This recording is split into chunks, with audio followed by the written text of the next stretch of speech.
Welcome back to Darkness Travels, everyone.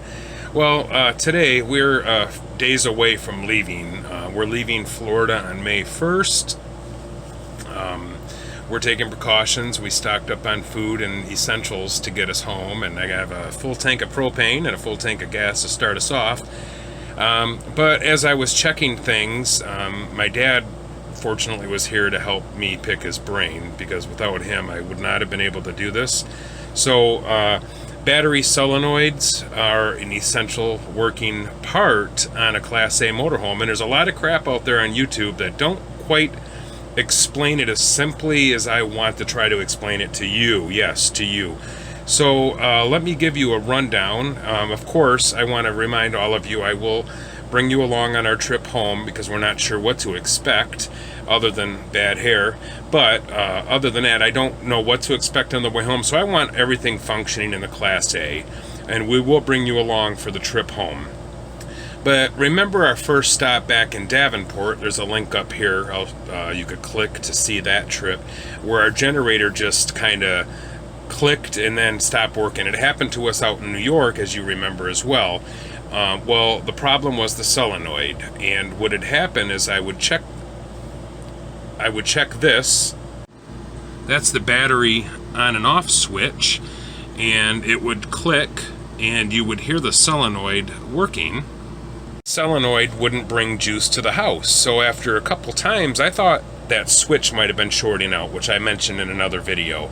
It wasn't that switch at all. It was a solenoid, which we heard clunking, and there was no real way to test it. I'll show you the old solenoid that we already replaced, by the way, and I'll give you a few tips that we learned not to do. So come along with me. I'll show you. This is an old solenoid that was hooked up, and when we tried to remove this one, we had not done something we should have done. And I recommend, before you do anything with these, unhook shore power, which is pretty typical, but you also have to unhook a very important part, and it's your battery, because if you don't, it grounded on the body, the hot wire. I was using a metal bolt. The power went through the line and it fried out my negative terminal end. Didn't affect the operationality of the AGM battery that I have, but I did order another cheaper deep cycle to replace this one, and we'll try to salvage this one the best we can. But let me go show you where this little thing is mounted. The hood here, what you have is an isolator right here, and this is all to basically charge your batteries while you're driving the car or the motorhome. There's the first solenoid there, and the second one, the brand new one, is right there. Okay, so the solenoid that we had put on resulted in no battery juice whatsoever.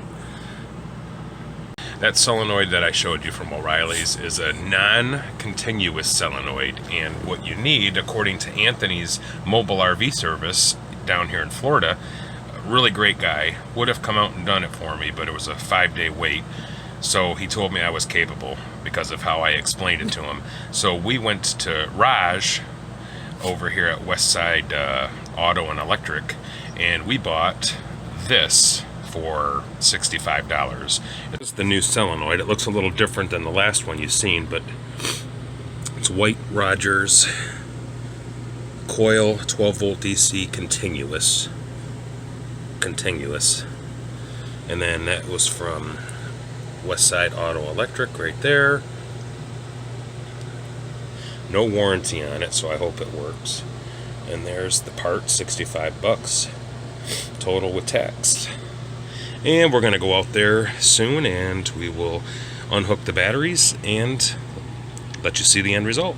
It's a continuous amp solenoid that provides continuous support instead of shutting off like a regular starter solenoid. So I found out all that work I've done on this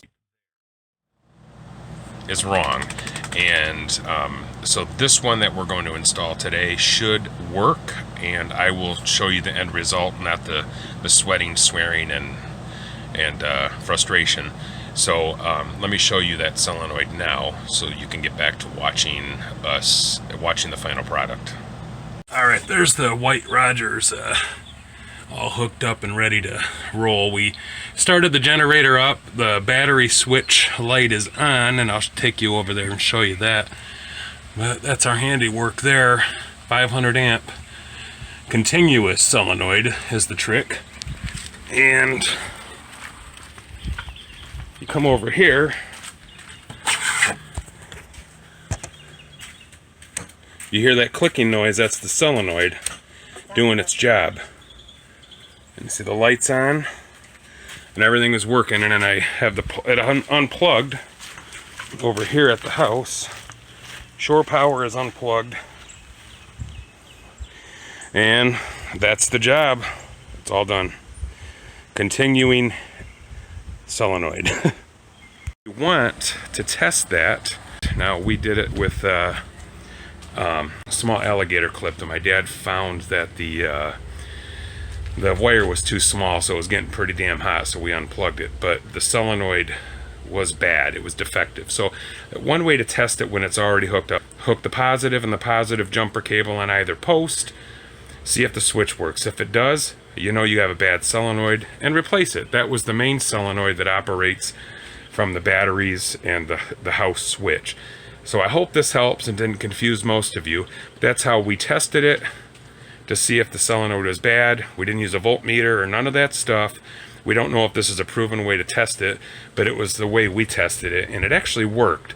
So thank you for stopping by. Again, we're going to be heading back to Michigan on Friday, and we're not sure of what to expect, but we are prepared. We have some face masks that my Aunt Bobby had made me. Thank you, Aunt Bobby. Made Maria and I. So I have a couple of essentials here. Here's the face mask from my Aunt Bobby. Thanks again, Aunt Bobby. We have rubber gloves that I still have left over from home care, and I have hand sanitizer as well to keep us safe from germs. So the motorhome's functioning now. The generator works, so we could boondock if we need to. Thanks for stopping by. I appreciate all of you, and we'll keep you all posted on our adventures back north to our fair-weathered friends in Michigan. Give us a big thumbs up, subscribe, tell us how we're doing in the comments below. Thank you.